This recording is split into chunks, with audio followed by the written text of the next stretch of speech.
আল্লাহ বলেছেন সূরা আলাকের 2 নম্বর আয়াতের ভিতরে খালাকাল ইনসানা মিন আলাক।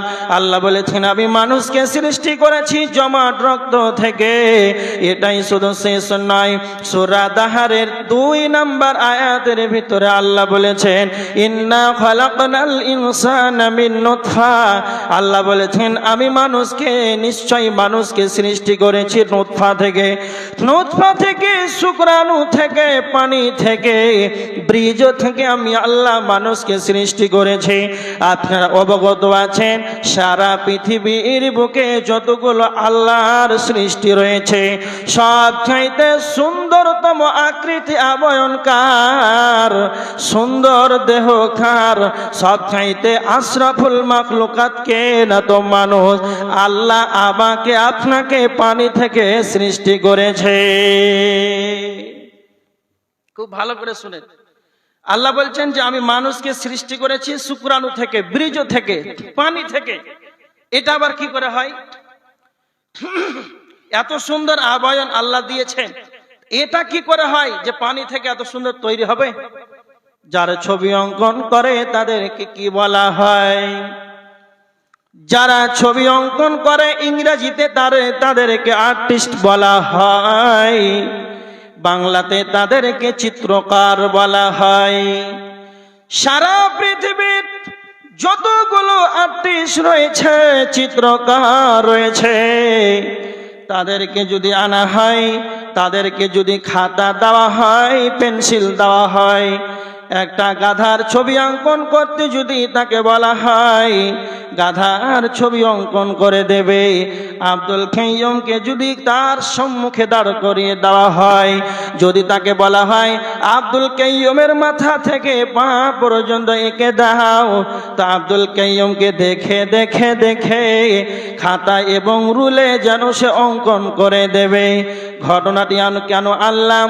সারা পৃথিবীর যতগুলো ছবি আঁকনেওয়ালা আছে, চিত্রকর আছে, তাদেরকে যদি আনা হয়, তাদেরকে যদি পুকুরের ধারে নিয়ে যাওয়া হয়, তাদেরকে যদি নদীর কাছে নিয়ে যাওয়া হয়, সমুদ্রের কাছে যদি নিয়ে যাওয়া হয়, আর যদি তাকে বলা হয় আব্দুল কাইয়ুমের দেহটাকে মাথা থেকে পা পর্যন্ত তুমি পানিতে অঙ্কন করে দাও, সারা পৃথিবীর যতগুলো চিত্রকর আছে সকলেই যেন ফেলিয়ার হয়ে যাবে।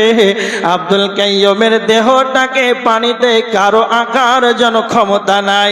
আমার আল্লাহ বলছেন বান্দারে ইন্না খালাকনাল ইনসানা মিন নুতফা। আমি আল্লাহ তোমাকে শুক্রাণু থেকে, পানি থেকে আমি আল্লাহ তোমার এত সুন্দর আবয়ন দিয়েছি। আল্লাহ মানুষকে সুন্দর আবয়ন দেওয়ার ব্যাপারে, সুন্দর আকৃতি দেওয়ার ব্যাপারে আল্লাহ সুবহানাহু ওয়া তাআলা 4 বার কসম খেয়ে বলেছেন ওয়াতিনি ওয়াযাইতুনি ওয়া তুরি সিনিন ওয়া হাদাল বালাদিল আমিন। আল্লাহ 4 বার কসম খাওয়ার পর আল্লাহ বলেছেন লাকাদ খালাকনাল ইনসানা ফি আহসানি তাকওয়িম। আল্লাহ বলেছেন আমি তোমাদেরকে, মানুষদেরকে সুন্দর আবয়ন দিয়ে বানিয়েছি। তাহলে আল্লাহ জন্মসূত্রটা কেন জানতে বলেছেন? যে আল্লাহ বলছেন তুমি কি চিন্তা ভাবনা করো না? একবার কি চিন্তা ভাবনা আসে না? তুমি ছিলে কোথায়, এলে কোথায়, তোমার জন্ম কোথা থেকে হলো? পানি থেকে যদি তোমাকে এত সুন্দর আবয়ন দিতে পারি, তো তোমার রবের পরিচয় তুমি পাবে না কেন? এই জন্য আল্লাহ বলেছেন ফালিয়ানজুরিল ইনসানু মিম্মা খুলিক। দেখো তুমি তোমার জন্মসূত্রটাকে আগে দেখো। আর কি দেখতে বলেছেন? আল্লাহ সুবহানাহু ওয়া তাআলা সূরা বাকারার 28 নম্বর আয়াতের ভিতরে আল্লাহ বলেছেন ওয়া কুনতুম আমওয়াতান, তোমরা ছিলে নিষ্প্রাণ। নিষ্প্রাণ বলতে আমাদের কোনো অস্তিত্ব ছিল না, আপনার আমার কোনো আবয়ন ছিল না। আব্দুল কাইয়ুমের 25 বছর হলো 2 বছরকে পিছিয়ে নিয়ে চলে যান। 27 বছর আগে আমার আব্বা মাও জানতো না পৃথিবীতে আব্দুল কাইয়ুম আসবে, এটা কারো জানা ছিল না, সারা পৃথিবীর কারো খবর ছিল না। তখন আল্লাহ জানে পৃথিবীতে আব্দুল কাইয়ুম আসবে। এবার দেখেন আল্লাহ সুবহানাহু ওয়া তাআলা বলেছেন, তোমরা ছিলে নিষ্পেরাম। সূরা তাহরীর 1 নম্বর আয়াতের ভিতরে আল্লাহ বলেছেন, হাল আতা আলাল ইনসানি হিনুম মিনাদ দাহরি লাম ইয়াকুন শাইয়্যাম মাযকুরা। তোমাদের এমন একটি সময় যেন অতিবাহিত হয়েছে, সেই সময় তোমাকে কেউ চিনতো না, তোমাকে কেউ জানতো না, তোমার পরিচয় বলে দুনিয়াতে কিছুই ছিল না। আল্লাহ কি বলছেন দেখেন, তোমাদের এমন একটি সময় যেন অতিবাহিত হয়েছে, তোমাকে কেউ চিনতো না, তোমাকে কেউ জানতো না। তার মানে আমরা ছিলাম প্রাণহীন, আমাদের ছিল প্রাণহীন, আমাদের কোনো জন্মসূত্র আমরা জানতাম না। আমরা ছিলাম প্রাণহীন, আমাদের কোনো খবর ছিল না, আমরা আসবো এটাও আমরা জানতাম না। তবে আমরা ছিলাম কোথায়? এবার দেখেন তাফসীরের ভিতরে বলা হয়েছে আমরা ছিলাম কোথায়? আমরা ছিলাম সূর্যের আলোতে, বৃষ্টির পানিতে। খুব ভালো করে শুনে নেন, জন্মসূত্রটা যদি জানা থাকে তো আল্লাহর ক্ষমতা সম্পর্কে আপনার পরিচয় পেয়ে যাবেন। আমরা ছিলাম সূর্যের আলোতে, সূর্যের আলোতে, চাঁদের আলোময় সেই কিরণে, বৃষ্টির পানিতে আমরা ছিলাম। সারা পৃথিবীর বুকে যখন ফসল উৎপন্ন হয়, সূর্যের কিরণ ছাড়া, সূর্যের আলো ছাড়া, বৃষ্টির পানি ছাড়া যেন ফসল যেন উৎপন্ন হবে না। তার মানে আমরা ছিলাম ধানের ভিতরে, গমের ভিতরে, চাউলের ভিতরে, আটার ভিতরে, ভাতের ভিতরে, রুটির ভিতরে। যখন এইগুলো পুরুষ নামে মেশিনে খায়, পৃথিবীতে মানুষ বানানোর 2টি মেশিন রয়েছে, একটা হলো পুরুষ আর একটা হলো মহিলা। একজন হলো পুরুষ আর একজন হলো মহিলা। মানুষ বানানোর 2টি মেশিন রয়েছে, তাছাড়া পৃথিবীতে এমন কোনো পদ্ধতি নাই, মানুষ পৃথিবীতে আসার কোনো রাস্তা নাই। এই মাতৃগর্ভতে আমার আল্লাহ পৃথিবীতে সমস্ত মানুষকে এনেছেন। যখন একই হাড়ির খাবার, একই পাতিলের খাবার, ভাত, চাল, রুটি, এগুলো যখন পুরুষ নামে মেশিনে ভরে দেওয়া হয়, তখন এখান থেকে যেন শুক্রাণু তৈরি হয়। একই গাছের খাবার, একই পাতিলের খাবার, ভাত, তুরি, যখন ফল, কাজু, বিস্কুট যখন মহিলাদের মেশিনে যখন ভরে দেওয়া হয়, সেখান থেকে ডিম্বাণু যখন তৈরি হয়।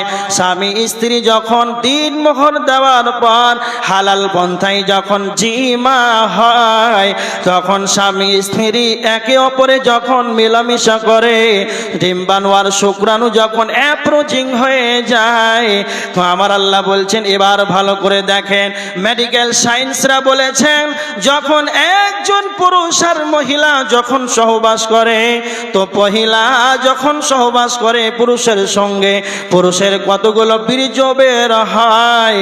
তখন মেডিকেল সায়েন্স বলেছেন, গবেষণা করে তিনারা বলেছেন, একজন পুরুষের ভিতর থেকে 7,06,000 কোটি শুক্রাণু বের হয়, 6 কোটি শুক্রাণু বের হয়।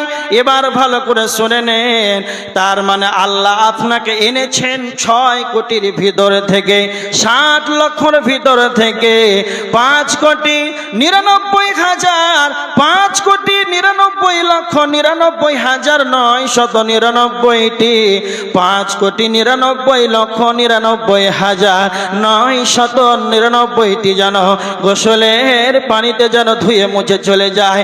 আর সেখান থেকে আল্লাহ আপনাকে 60 লক্ষর ভিতর থেকে আব্দুল কাইয়ুমকে, হাজী আব্দুল সাত্তারকে, আব্দুল্লাহকে আল্লাহ পৃথিবীতে, দুনিয়াতে এনেছে। তা আমার আল্লাহ বলছেন, তোমরা কি ভাবো না, হাল আতা আলাল ইনসানি হিনুম মিনাদ দাহরি লাম ইয়াকুন শাইয়্যাম মাযকুরা। তোমরা ছিলে কোথায়? সেই 60 লক্ষর ভিতর থেকে, 6 কোটির ভিতর থেকে সমস্তগুলোই গোসলের পানিতে ধুয়ে চলে গেল। সেখান থেকে আমি তোমাকে একাই পৃথিবীতে আনলাম, তারপরে তুমি কি আমার পরিচয়টা পাবে না? তারপরে কি আমাকে সাজদা করবে না?